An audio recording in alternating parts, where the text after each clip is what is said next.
오늘 우리에게 주신 하나님의 말씀은 민수기 11장 31절부터 35절 말씀입니다.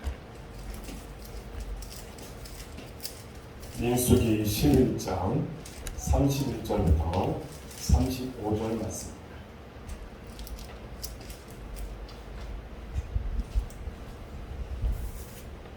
제가 한 절 있고 여러분들이 한 절 있는 교독 형식을 읽겠습니다.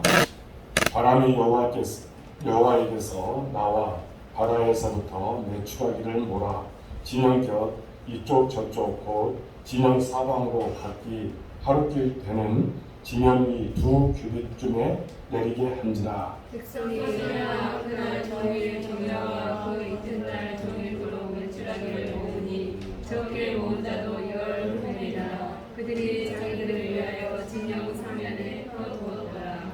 거기가 아직 이 사이에 있어 씹히기 전에 여호와께서 백성에게 대하여 진노하사 심히 큰 재앙으로 치셨으므로 그곳 이름을 기브롯 핫다야와라 불렀으니 욕심을 낸 백성을 거기 장사하였더라. 35절을 합격했습니다. 백성이 기브롯 핫다야에서 운동하여 하살로에 이르러 거기 가니라. 아멘. 오늘 예배에 참여한 여러분들을 사랑하고 축복합니다. 예배 중에 은혜 가운데 가시기 바라고 또 하나님의 음성을 듣기를 바랍니다. 아멘이셨습니다. 하나님의 음성을 듣기 바랍니다. 아멘. 온라인으로 예배드리는 우리 성도들에게도 동일한 은혜가 있을 줄로 믿습니다. 함께 은혜를 나누고자 하는 제목은 기브롯 핫다와 아와라는 내용으로 말씀을 나눌 때에 큰 은혜 받으시기 바랍니다. 오늘 본문을 보면 생소한 지명이 나옵니다. 기브롯 핫다와입니다. 우리 한번 볼까요? 그럴까요? 기브롯 핫다와. 이 기브롯 핫다와입니다. 근데 이 말은 다음에 무덤들이라고 하는 키브롯과 그 다음에 그 탐욕이라고 하는 그 탐욕이라는 핫다아와 이게 이제 결합된 말입니다.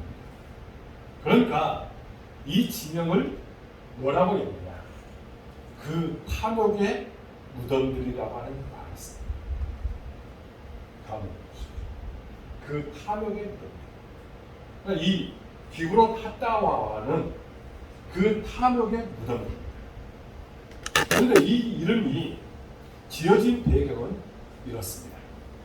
이스라엘 백성들이 이제 출애굽한 지 2달 14일 만에 시내 광야에 도착해서 장막을 치고 그곳에서 이제 머물게 됐습니다.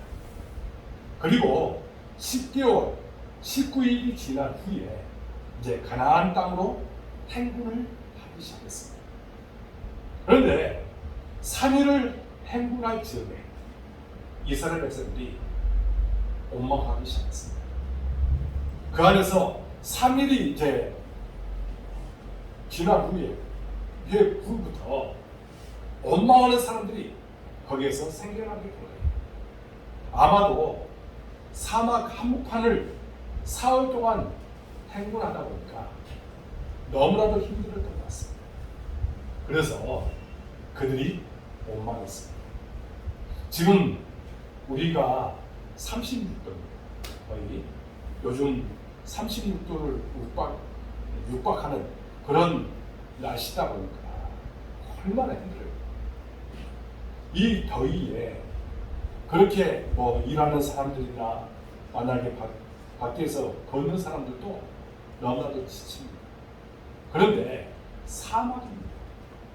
사막을 거의 40도가 넘습니다. 그런 곳에서 이제 3일 동안 걸었으니 그 중에 원망하는 사람이 생기게 되었습니다. 그러니까 아마도 이 사막 한복판에서 너무 힘드니까 그렇게 원망했겠죠. 그런데 하나님께서 진노하셨어요.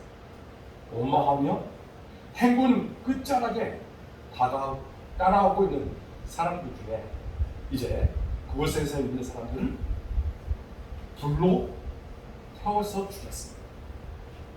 한마디로 말하면 하나님께서 그들에게 진노하십니다.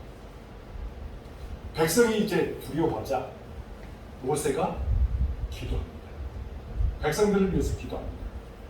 하나님께서 기도를 들으셔서 불이 꺼지게 했습니다. 이스라엘 백성들이 그곳 이름을 불사람이라고 하는 그런 의미로 다베라라고 했습니다. 다베라. 이 다베라를 지난 지 얼마 지나지 않았습니다. 이제 이스라엘 백성들이 또 오망을 합니다. 이번에는 무엇 때문에 오망을 하냐? 먹을 것 때문에 오망을 합니다. 계속 만나만 먹으니까 실증이 나요. 만나의 이름의 뜻이 뭐야? 그렇죠? 만나. 이것이 무엇이냐? 만나만 계속해서 먹다 보니까 그 사람들이 실증을 느끼게 됐습니다. 특히 애굽에서 먹던 음식들이 이제 생각이 납니다.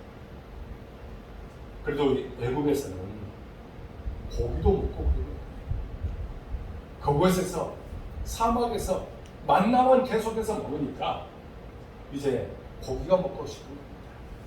또 무엇보다도 고기 생각이 간절해졌어요. 마음속으로 간절해진 겁니다. 모세가 하나님께 탄원의 기도를 드렸잖아요. 하나님께서 한 달 동안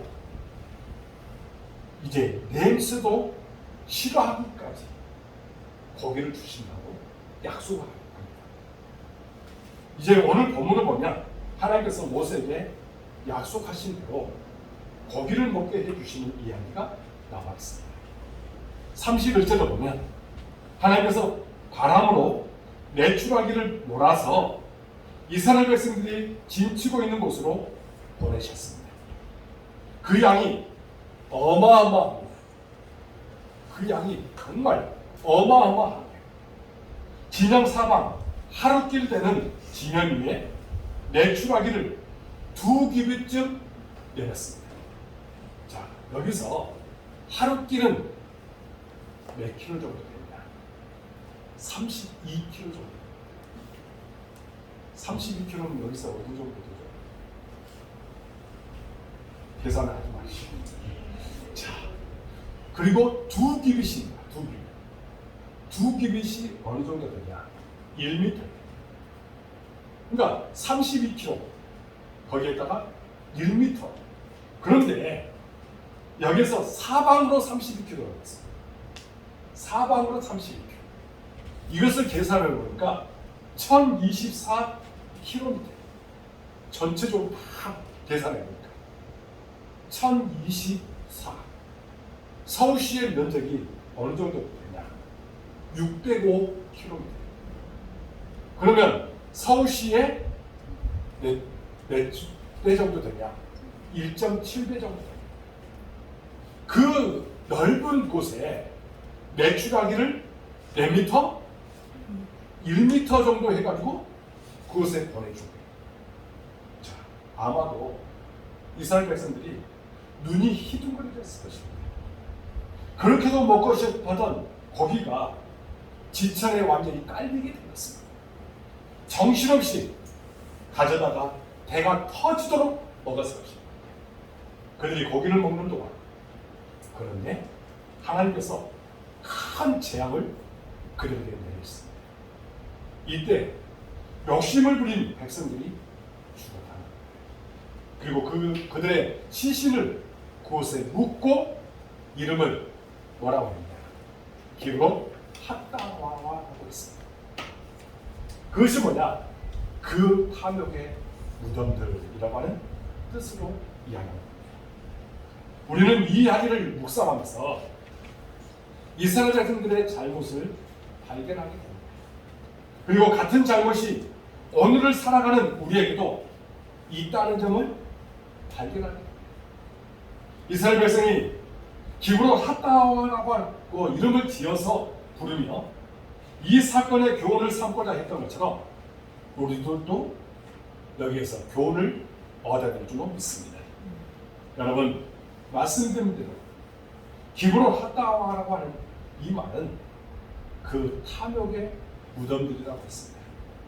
여기서 그냥 탐욕이 아닙니다. 그라고 하는 정관사가 붙어 있습니다.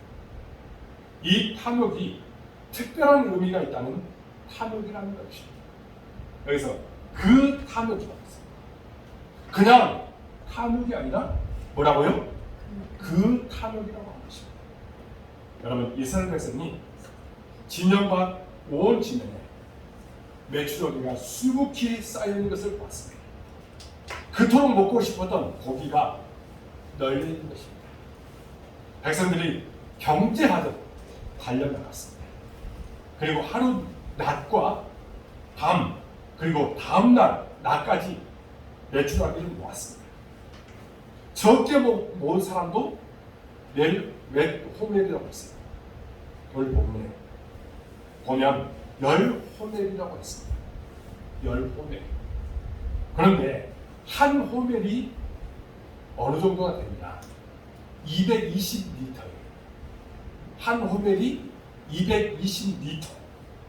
그러니까 여기 보니까 적게 모은 사람이 어느 정도였냐? 10호멜이라고 했으니까 계산해 보니까 2200리터예요. 이것을 계산해 보니까 120마일이네요. 120마일. 말로 따지면 120마일. 계산이 안 되죠. 2200리터가 나옵니다. 그 정도면 아마 엄청난 양이에요. 그리고 두고두고 먹으려고 그것을 햇볕에 말려두고 땅에 펴놓았어요. 자, 우리가 이 이야기를 읽다 보면 당시 이스라엘 백성들을 이해할 수는 있습니다. 그토록 먹고 싶었던 고기를 보았습니다. 뭐하다 먹고 싶은 그런 만큼 그들이 먹었습니다. 그리고 또 언제 먹을 수 있을까를 아마 그들이 몰라서 할 수 있는 대로 많이 모았어. 저장해놓고 앞으로 두고두고 먹으려고 육포를 만들어서 먹을 생각도 했던 것 같습니다. 여기서 최초의 육포가 나온 겁니다. 자, 그렇게 그들이 육포까지도 만들어서 먹을 생각을 한 것입니다. 지금도 우리가 사는 세상이 이런 일이 너무나도 흔합니다. 그리고 우리 주변 사람들, 아마 우리도 그런 상황 가운데 있었으면 이렇게 했을 것입니다. 우리들도 똑같이 그런 욕심을 부리고 거기에서 하나라도 더 먹기 위해서 그것을 거두려고 했을 것입니다. 그런데 하나님께서 그들을 큰 재앙으로 치셨습니다. 하나님께서 그들을 치셨어요. 너무하신 것 아닌가 생각이 듭니다. 그러면 도대체 왜 하나님께서 그들을 치셨을까? 그들에게 왜 재앙을 내리셨을까? 민수기 11장 20절을 보면 하나님께서 이렇게 말씀하셨어요. 우리 한국수로 읽도록 하겠습니다. 시작. 내 임소로 실현하라니 한 달 동안 먹게 하시리니. 여러분, 오늘 메추라기 고기를 앞으로 몇 달 동안? 한 달 동안 그들이 식물이 나도록 먹게 해주시겠다고 약속해 주십니다. 이미 이스라엘 백성은 매일 만나를 먹고 있었어요. 그들이 만나를 매일 먹었습니다. 안식일이 그때는 이제 어느 때까지? 안식일 그 양식까지도 먹을 정도로 그렇게 풍부하게 먹을 것을 먹었습니다. 여러분, 그들이 만나를 이제 그만큼 매일 먹은 그런 상황이었습니다. 그것도 지금 몇만 명입니다. 220만 명. 그 정도 되는 숫자예요. 200만 명이 넘었습니다. 그런 사람이 매일 만나를 먹고 있었습니다. 그래서 그날 먹을 것 외에 이제 어떻게 거둬들 필요도 없고 앞으로 두고두고 먹으려고 저장해둘 필요도 없었습니다. 네, 매일 주었습니다. 하나님께서 이렇게 한 달 동안 고기를 먹게 해주시겠다고 약속한 거예요. 고기를 먹게 해주는데 한 달 동안 그렇게 먹게 해주겠다는 거예요. 그렇습니다. 당시 이스라엘에서는 이 말씀을 잊어버렸습니다. 한 달 동안 분명히 먹게 해주시겠다고 약속했는데 그것을 잊어버렸습니다.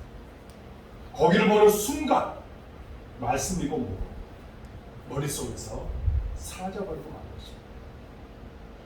고기를 먹으려는 마음에 이제 고기를 더 먹으려는 마음 때문에 모두가 덤벼들어서 고기를 모을 때 나보다 더 먹으려는 마음에 휩싸이게 된 것입니다. 그리고 그 말씀을 잊어버리고 말았습니다.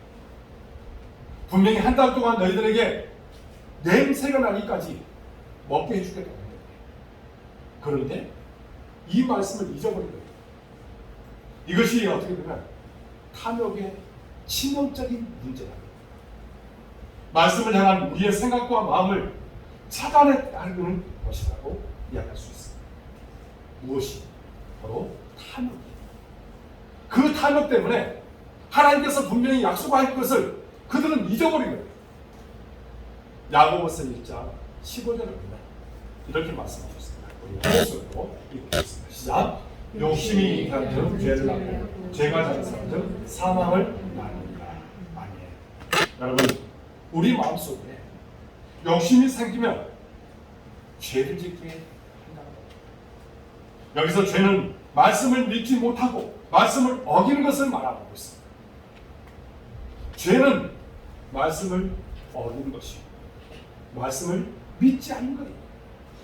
그러니까 탐욕이 그 안에 생기니까 말씀을 믿지 못하고 그 말씀을 어겨서 죄를 짓게 했다는 겁니다. 이것이 탐욕이 가지는 치명적인 문제라고 고려시대에 이야기합니다. 어느 날 세 친구가 아주 사이좋은 친구였습니다.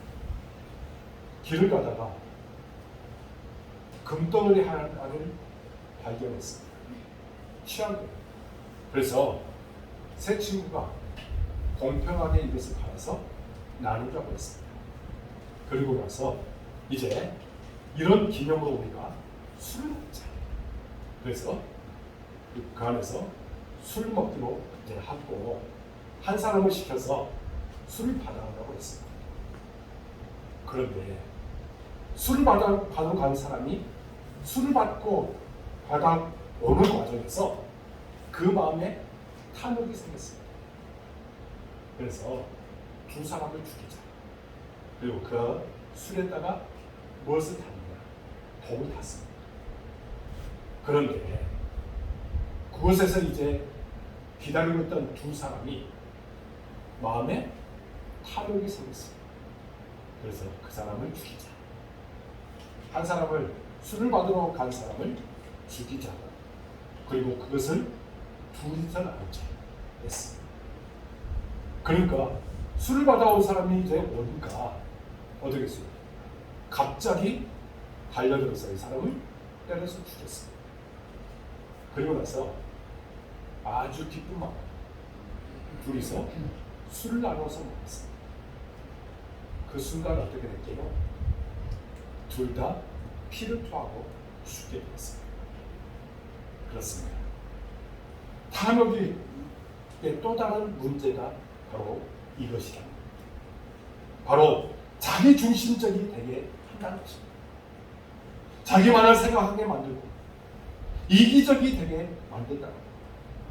남을 생각하고 또 하나님을 생각할 수 없게 만드는 것이 바로 이 탐욕이라는 겁니다.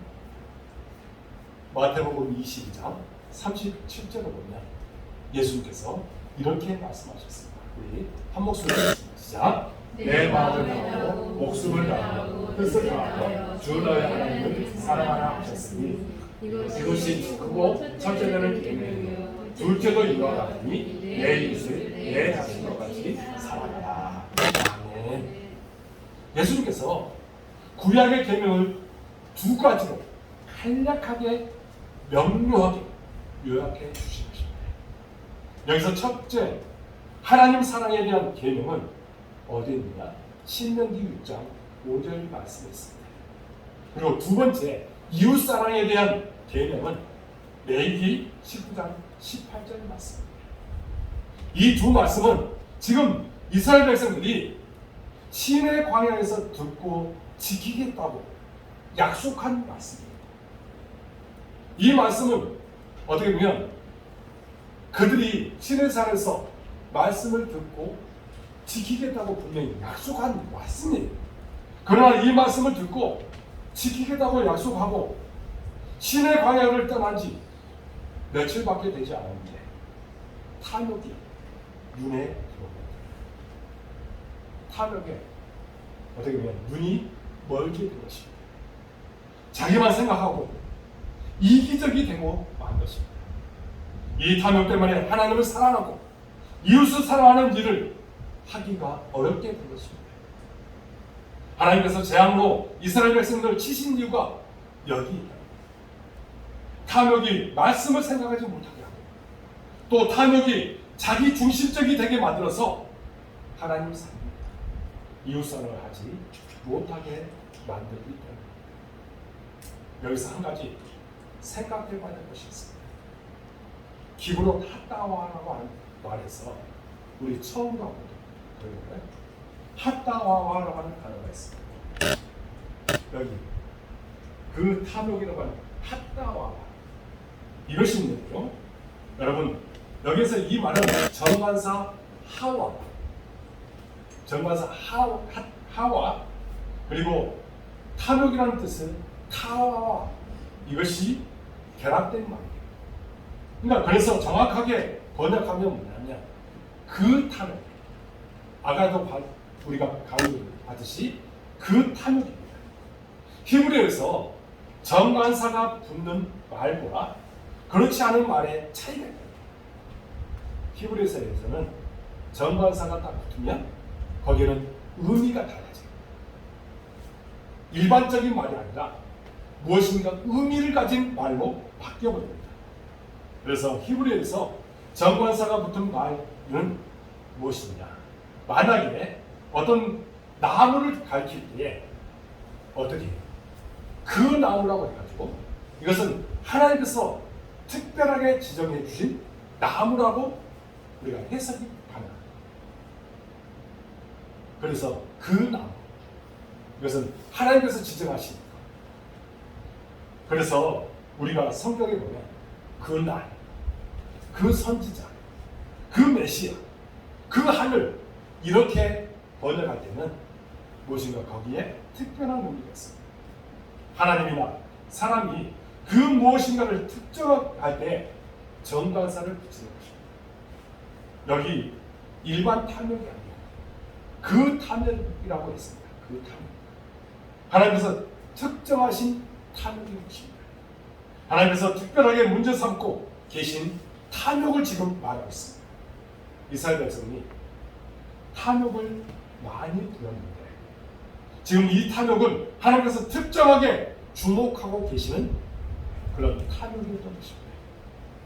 사도행전 5장을 보면 아나니아와 삽비라 부부가 당시 초대교회는 이제 바나바가 자기 밭을 팔아서 이제 어떻게 했냐, 가난한 사람들에게 나눠주는 그런 놀라운 일들이 일어났습니다.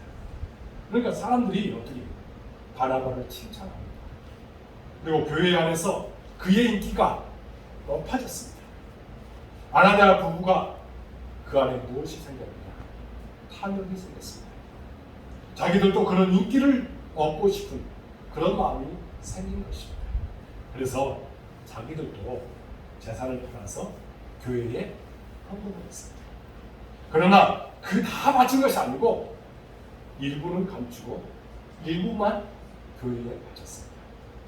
이 일로 이 부부가 그 자리에서 죽게 됩니다.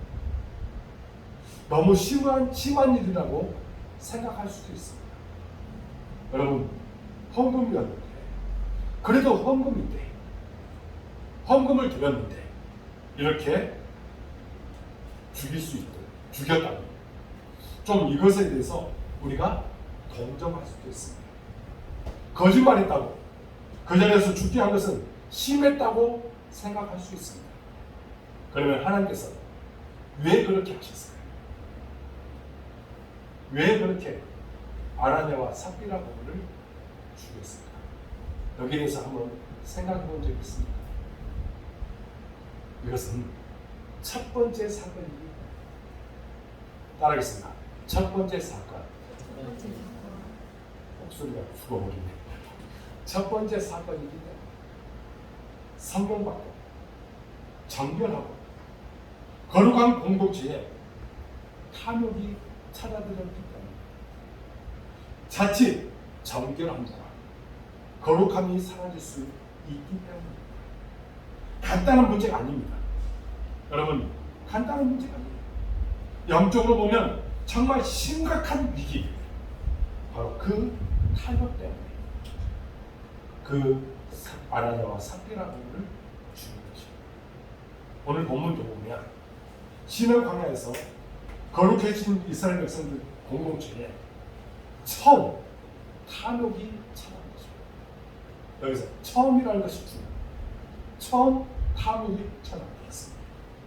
거룩함이 무너질 위기가 생긴 것입니다. 바로 그 탐욕이 찾아들었기 때문입니다.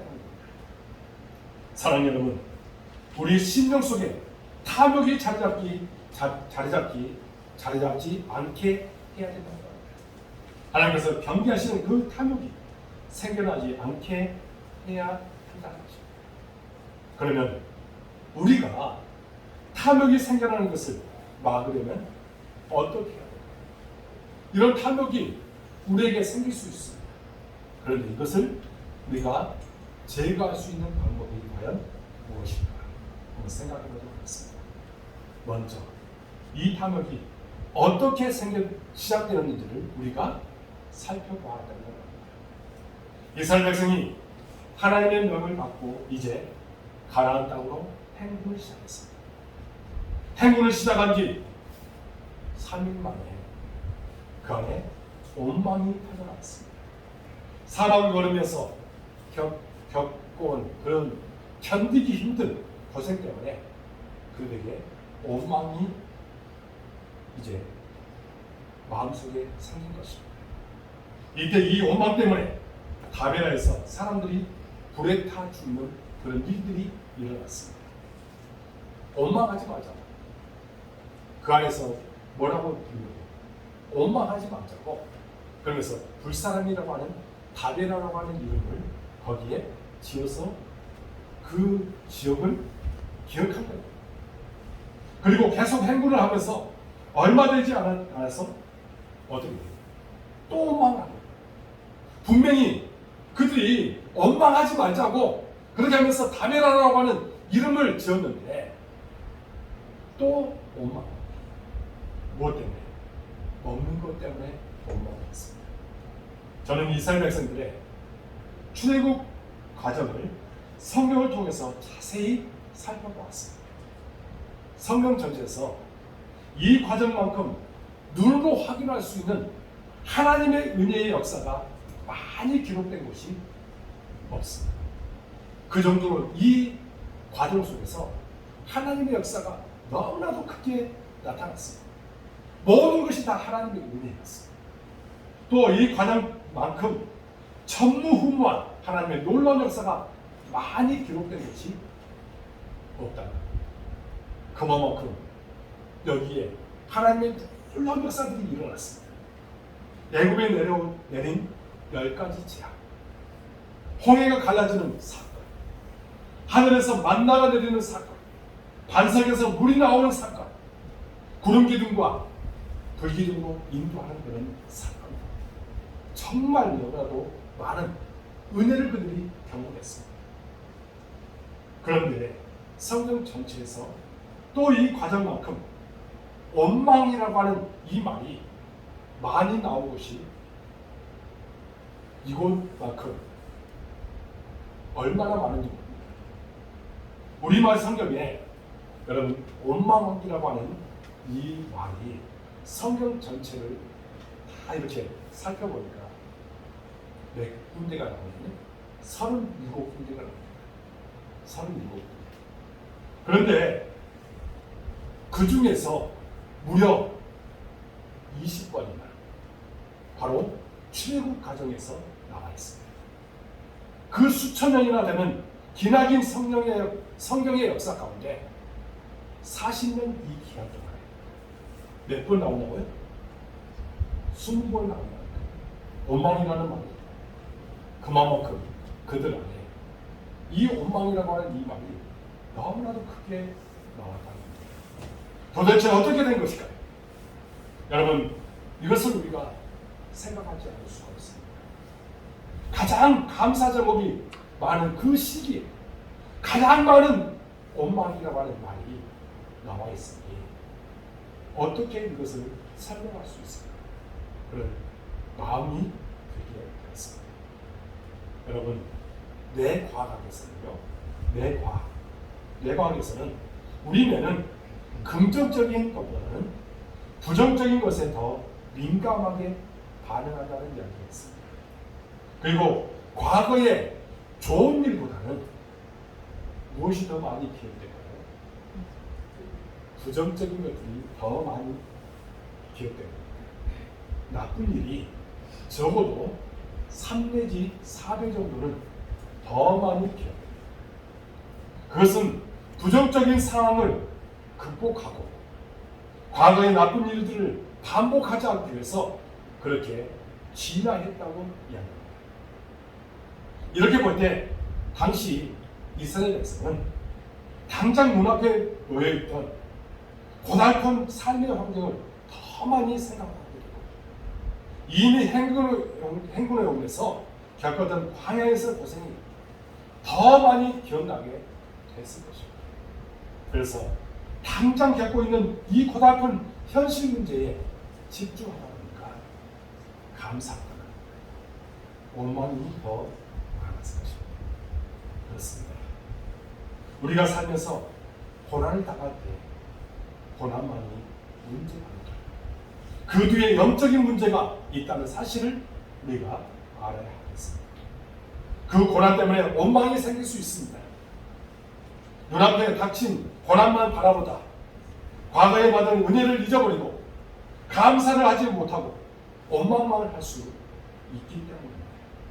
그래서 고난과 역경이 다가오고 영적인 위기라는 사실을 우리가 직감할 수 있어야 합니다. 이것은 큰 영적인 위기예요. 다시 뇌과학 연구 결과를 여러분에게 말씀을 드리겠습니다. 뇌를 연구하는 과학자들이 말로는 우리 뇌는 원망할 때와 감사할 때 각각 변화가 일어난다고 합니다. 원망할 때는 우리 뇌가 굳어지면서 부정감정 처리 회로라고 하는 그것과 연결이 되고 반대로 감사할 때는 이 뇌가 유연해지면서 긍정 감정 처리 회로와 연결이 된다고 합니다. 그래서 원망할 때는 그 안에 욕심과 불신, 미움으로 발전하게 됩니다. 감사할 때는 무엇으로 발전하게 되느냐? 바로 사랑, 나눔, 믿음으로 발전하는 것입니다. 이렇게 볼 때 당시 이스라엘 백성은 원망하다가 마음이 완전히 굳어졌습니다. 그리고 굳어진 마음에 자기만을 생각하게 되었고 탐욕에 사로잡히게 된 것입니다. 그래서 탐욕을 막으려면 정말 중요한 것이 무엇이냐? 바로 감사입니다. 감사야말로 탐욕을 막을 수 있는 가장 중요한 백신인 것입니다. 우리가 요즘에 코로나 백신을 맞고 있는데 여러분 감사할 때 우리는 이 원망이라고 하는 이런 모든 것들을 다 제거할 수 있다는 겁니다. 가장 중요한 백신인 거예요. 감사가 우리에게 있어서 가장 중요한 백신임을 깨닫고 살아갈 수 있기 바랍니다. 미국을 대표하는 뉴스 앵커인 데보라 모빌이라고 하는 사람이 이제 어떤 책을 썼냐면 감사의 힘 0.3초의 기적이라는 책을 썼습니다. 근데 거기에 보니까 이런 내용이 나옵니다. 이 사람이 이제 자기의 고백을 이야기한 겁니다. 몇 년 전 개인적인 일 때문에 많이 힘들었던 때가 있었다. 그때 온갖 부정적인 감정이 나를 길을 잃게 했고 삶의 파도들이 나에게 몰아칠 때 새벽에 잠을 이룰 수가 없었다. 그때는 기도도 나오지 않았고 독서도 무용지물이었다. 오로지 나 혼자 고통스러울 뿐이었다. 그때 부정적인 파도가 밀려올 때마다 두 눈을 감고 이제 회피하기보다는 감사합니다 라고 하는 마법의 주문을 다시 되뇌기 시작합니다. 오직 감사합니다 라고만 외쳤다. 그런데 이 사람이 평온해졌다. 달라진 것은 아무것도 없었지만 다만 어떤 지극한 평화가 나를 감싸고 있습니다. 그것이 감사의 비밀이었다. 삶의 파도들이 몰아쳐도 오직 감사합니다만 외칠 때 그때에 0.3초의 대뇌의 마음으로 신기하게도 나의 마음은 찬란해졌다. 이렇게 고백했습니다. 이게 바로 0.3초의 기적이라는 겁니다. 감사할 때 그런 놀라운 일들이 그 마음에 일어나게 되었다. 그렇습니다. 감사는 그 자체로 힘이 있습니다. 주님 감사합니다를 외치기만 해도 0.3초 동안 놀라운 일들이 우리 가운데 일어납니다. 우리 심령 속에 파동이 일어납니다. 그 파동이 상처받고 손상된 우리의 뇌를 회복시키시고 또 우리의 심령이 샘을 공급해 줍니다. 성경은 셀 수 없이 많은 곳에서 감사라고 우리에게 명령하고 있습니다. 우리에게 감사라는 겁니다. 특별히 감사할 거리가 있는 것이 아닌 평범한 범사에도 감사라고 우리에게 명령하고 있습니다. 심지어 고난 가운데 역경 가운데서도 감사라고 우리에게 명하고 있습니다. 이 감사가 그 차저로 힘이 있기 때문에 그 감사가 우리를 회복시키고 심령의 샘을 얻게 해주기 때문에 사랑하는 여러분, 주님 감사합니다를 외쳐보십시오. 평상시에 주님 감사합니다를 우리 함께 외쳐보십시다. 특히 어려울 때, 어려움을 당했을 때 주님 감사합니다를 외쳐보십시오. 우리를 원망으로부터 우리의 삶을 지켜주실 것입니다. 그리고 자족한 마음을 갖게 해서 우리를 탐욕으로부터 분명히 지켜줄 것입니다. 바로 이 감사가 우리를 기브로 핫다와 즉 그 탐욕의 무덤을 넘어가게 해줄 것입니다. 더욱 감사하는 마음을 가지고 사시고 우리 마음속에 있는 이 탐욕을 오늘 물리치고 우리 가운데 승리하는 삶을 사는 모든 인생이 되시길 주님 이름으로 축복합니다. 기도하겠습니다. 하나님 아버지 감사합니다. 오늘 말씀을 통해서 우리에게 귀한 것들을 깨닫게 해주시는 참으로 감사합니다. 우리 마음에 정말 하나님의 은혜를 날마다 우리가 받고 있다는 이 사실에 감사하며 살도록 인도하여 주옵소서. 우리 가운데 있는 이 탐욕들 오늘 제거하고 주님께서 기뻐하시는 모습으로만 나가도록 인도하여 주옵소서. 모든 것을 주님께 의탁하고 예수 그리스도 이름으로 간절히 기도하옵나이다. 아멘.